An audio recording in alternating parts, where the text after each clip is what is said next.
And welcome back to part, you know what, I didn't check before I started this video which part this was. I think we're on part 16 or 17 now? Part 17. Part 17, what if Naruto, or what if Hinata had been on Team 7? Last time in Naruto, what if Naruto, Hinata, Kakashi, and Sai had a run-in with Kabuto and Orochimaru. Fortunately, due to the underestimating of Team 7, or the underestimations of Team 7, if that makes sense, Orochimaru and Kabuto underestimating them and getting some luck in there on there, they were able to not only make Orochimaru and Kabuto retreat, but injure them pretty well. Particularly Kabuto, who, from some of the reactions of people, were very happy when I had his arm get completely ripped off. So that being said, they still hightailed it out there with Sai coming in contact with them midway through their escape. Now Kabuto at this point has healed up at least his shoulder, and I can't grow an arm back. He's still he's able to stop the bleeding on his arm because he's highly skilled medic, or on the level of Tsunade, quite honestly. And they see Sai. Initially, Kabuto still with one arm is able to get on top of Sai and threaten him because he's even with one arm. He would not be helpless by any stretch of the means. He'd be hindered, he'd be weakened, but he would not be helpless. That being said, Sai still says, "I have a message from Danzo. Here you go. We'll take him with us, Kabuto." So they head out, they hightail it. Meanwhile, Kakashi is tracking Orochimaru thanks to the ninja hounds, and Kabuto and Sai, because I don't think Sai even would have figured that out.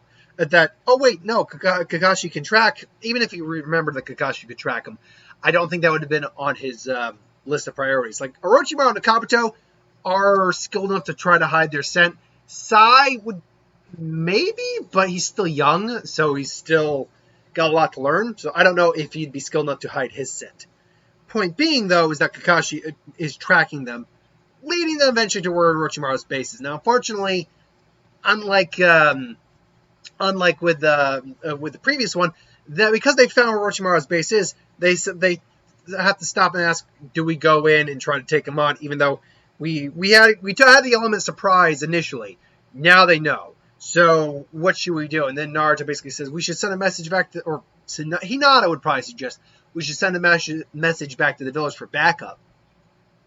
And Naruto even says, I got an idea. And then summons a messenger frog, gives him some chocolate, and tells him we need them at this location as soon as possible.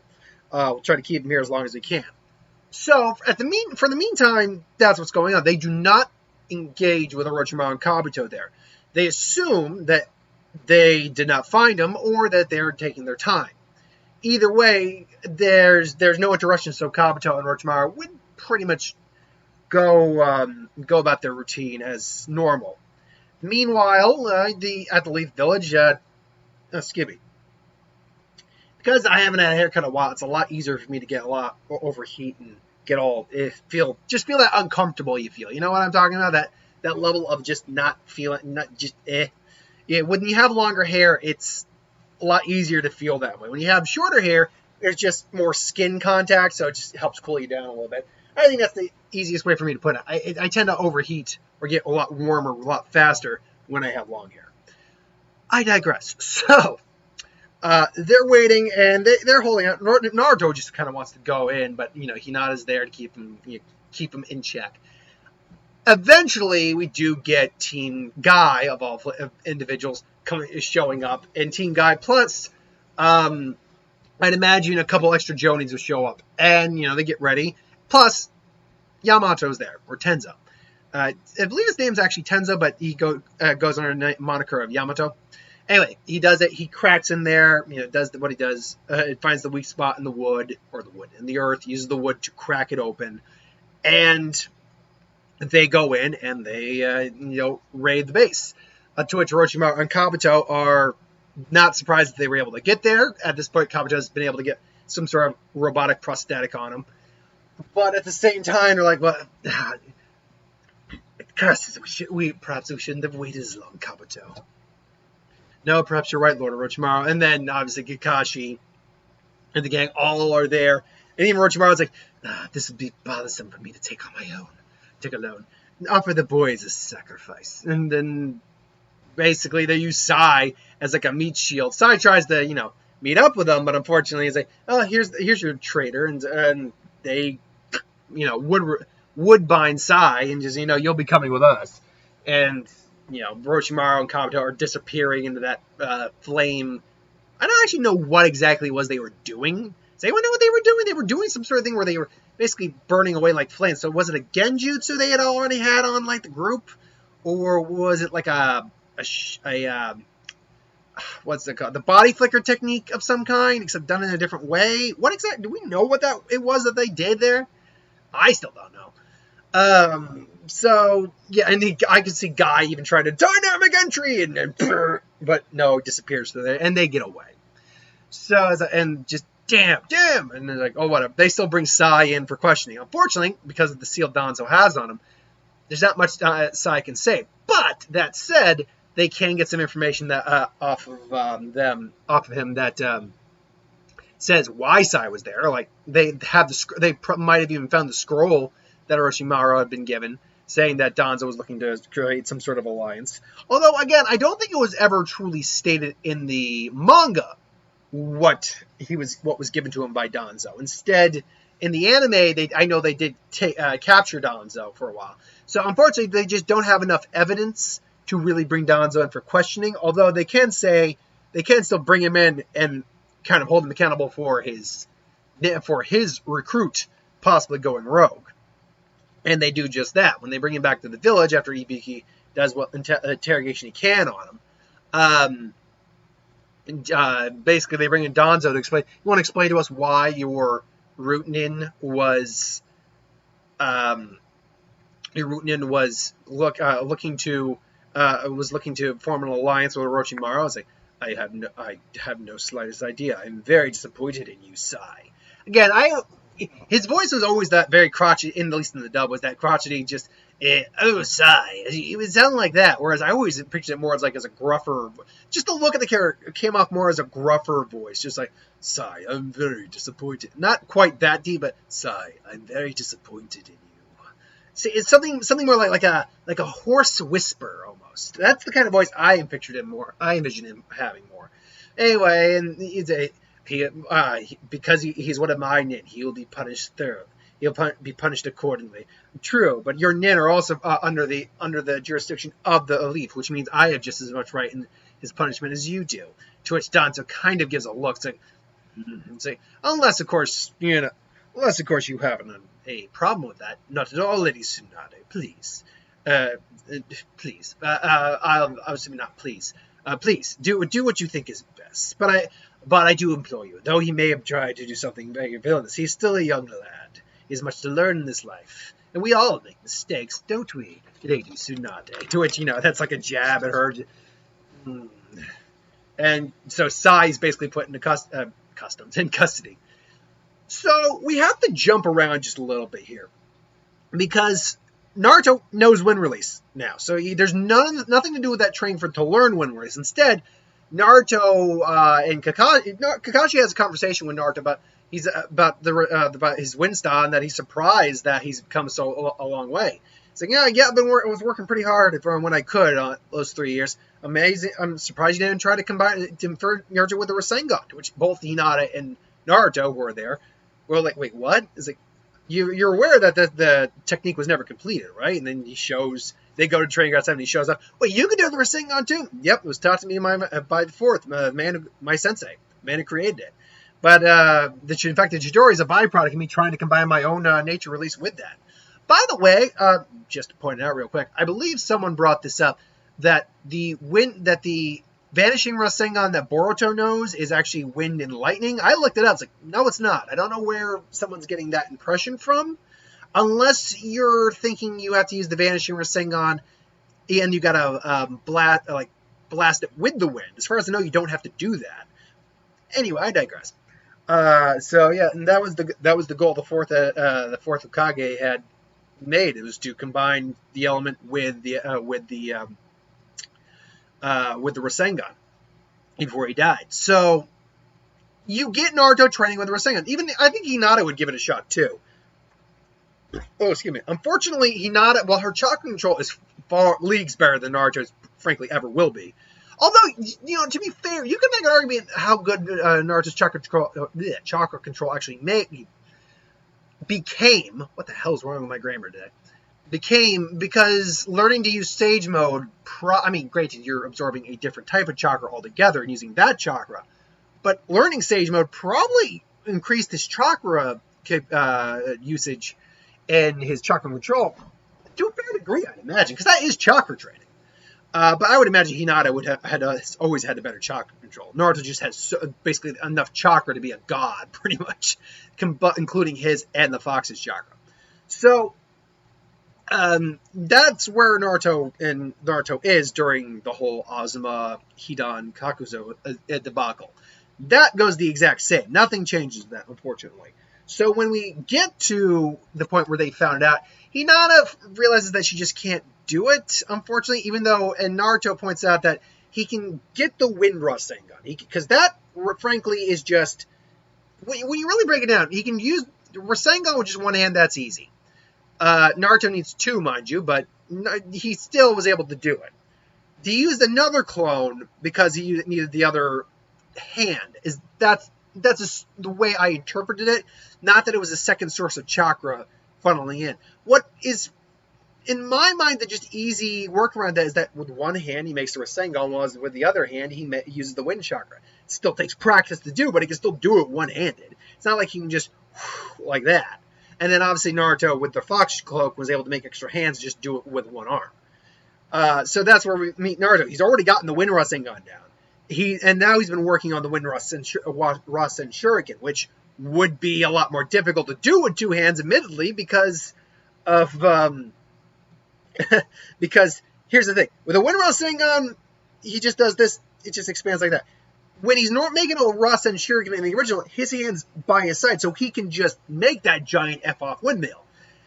He can't do that here because he'll end up cutting himself in half. So that one he actually figures he has to use a clone for. I imagine that's the way he logics that into existence.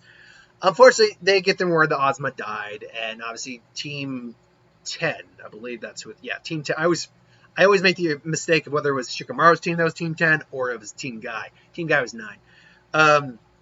Shikamaru's team wants revenge. Kakashi goes with him. Naruto spends some time working a bit more on the Rasengan. Sasuke eventually, they eventually meet up with them after the whole fight with Hidan and Kakuzu. Or Kakuzu, depending on the pronunciation. Someone pointed out, your pronunciation is horrible. I know this. Very well, I know this. I do the best I can, unfortunately. Sometimes it just doesn't play out well. So eventually, Team 7 shows back up. It's Hinata, Naruto, and Sasuke. Naruto shows off what he's figured out and crams the Rasen Shuriken. Again, goes about the same, really. It all goes about the same, except Naruto's been able to practice with this more. Unfortunately, it still messes up his arm pretty bad. Now, this is where we get to the interesting stuff that has really changed. Sasuke's in the village, mind you. Orochimaru needs a new body. Orochimaru isn't dead. So, what happens here? Well, I would imagine that Orochimaru probably has to make some difficult choices, because I don't know, he probably have bodies available. The question is, does he knows that he's just not the same Orochimaru compared to, that's the best way for me to put the sentence. He's not, even though he still learns jutsu all the time, the new generation's coming along so quickly that he's realizing he needs another new edge to keep up. So he looks to Kabuto. Kabuto, I've made a decision. What is it, Lord Orochimaru? Bring Sugetsu here. Are you certain about that, my lord? I mean, we're still using it. We have his DNA. We can use it for other purposes. I will need a new edge with this generation, Kabuto. Make the preparations. Yes, Orochimaru. So Kabuto basically prepares Suigetsu, who's just like, oh, what's the deal, Kabuto? Huh? You gonna let me out of here or not? And then ultimately he basically just flushes Suigetsu. Suigetsu. It's like, oh man. Well, it's very kind of you, Kabuto. What's the occasion? You need something from me? You need me to go kill some guy? They're gonna put me back in the vat? What's to stop me from just leaving right here now, melting the puddle? Oh, would you really want to leave, Suketsu? Huh? Look, Orochimaru, what are you... And then, Kabuto just kind of averts his eyes and just... Oh, no, what are you... Just hear that bloody murder scream from Sugetsu. And then, he's now taken possession of Sugetsu's body, which means he has the liquefaction technique. Meanwhile, and I always like this setup for this eventual, clash, is that it's night in Konoha. Sasuke kind of just wakes up like he had a dream. He's just in bed and just, it's like he had a nightmare about his brother, pretty much, like remembering the massacre. He just looks over and he sees Tenten there. Obviously, they've made love. Look, we're adults. Let's be adults here. They've made love. And she's sleeping there. Her hair's down. He just gives her a smile and just kind of covers her up. And he's like, you know what? And I will get revenge someday. But honestly, right now, I'm in a good place. I'm happy. So he walks onto the balcony. Just looks on his. I can imagine he has a balcony. All of a sudden, he sees a bird. He thinks maybe it's an owl, but it's a crow. And the crow lands and just a scroll comes out of the crow's mouth. Sometimes I do it in different ways. I like the idea of the crow sending a message. And then the crow just flies away.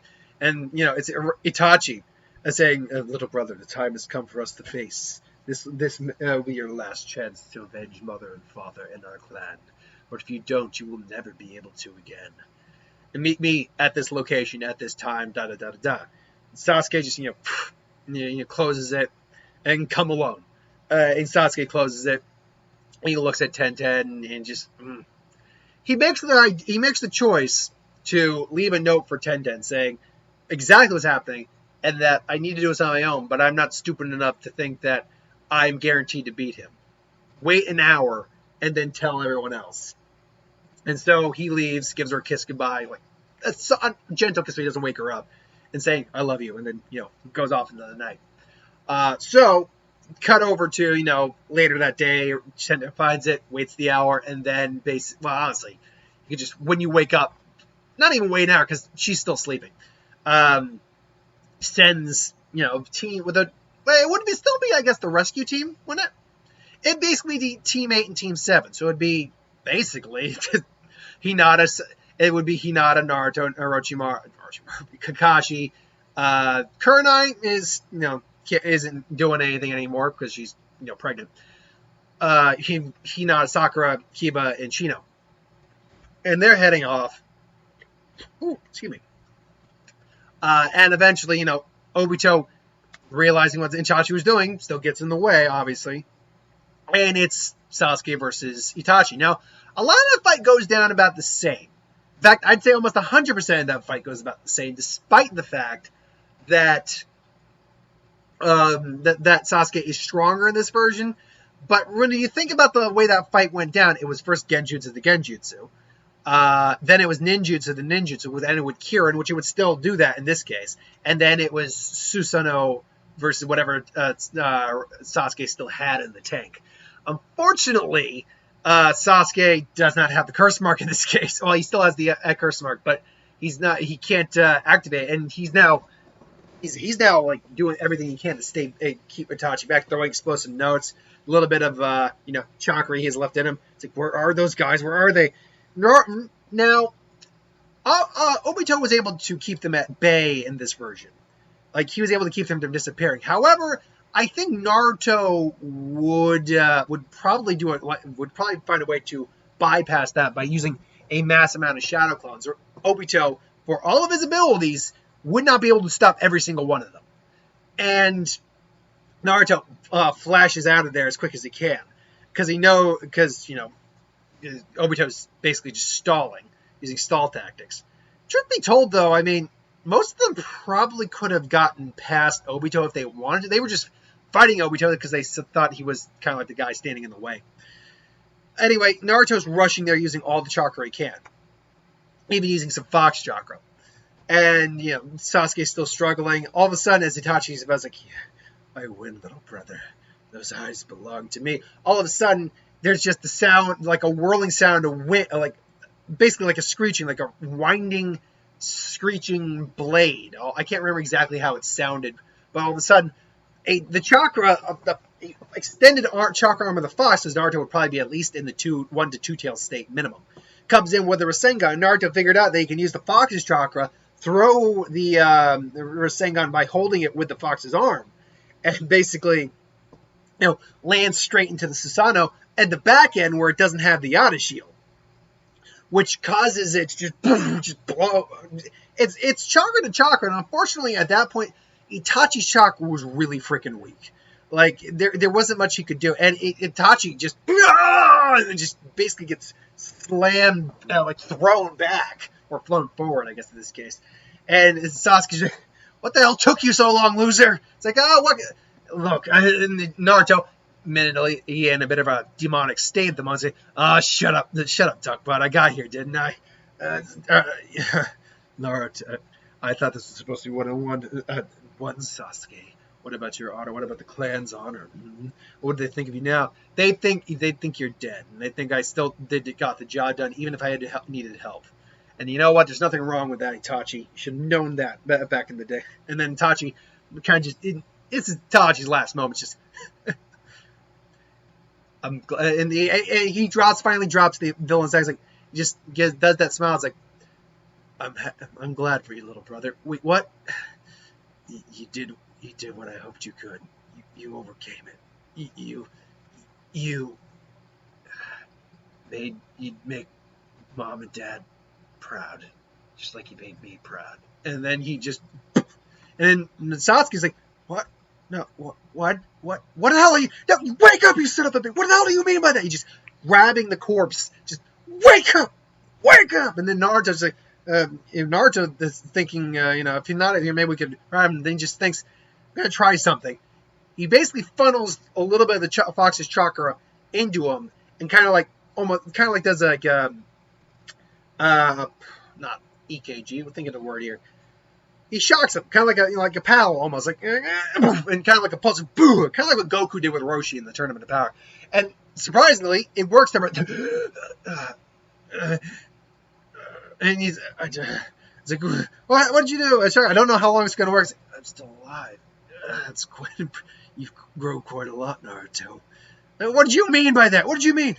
And he gives the quickest of explanations he can, saying that it was, the mother of the clan, they were going to betray the village. And he can't go into details because he's dying, but he gives the basic excuse. So I did, but you were young, you were innocent. I had to protect you. Forgive me, brother. No, I never stopped loving you. And then just, and as I said before, I'm proud of you. And then just tops him, and this time Naruto tries again. This time, nah, he's not coming back. He was able to give him a bit more life, but nah, he's not coming back this time. And Sasuke's just kind of sitting there, just kind of gives a scream, and then Naruto just gives him like a man hug, and then like a brotherly hug. The other guys, Kakashi and Hinata, finally get there. Kakashi seals up Itachi's body and brings it back. They hightail it out there, and Zetsu's just like, oh, he's not gonna like this. So yeah, that's where we're gonna leave it off in part 17. Join us for part 18 on Wednesday. Until then, thanks for watching. I hope you enjoyed. Like, comment, share, subscribe. As always, you want us to review something, put in the comments below. Let us know. We'll do a review of it at some point. Ideas for who would win, Star Wars, Spirit, Magic, what if, anything to do in the channel. Put that in the comments below as well. I'll get to that at some point. So thanks for watching. Hope you enjoyed, and I'll see you next time.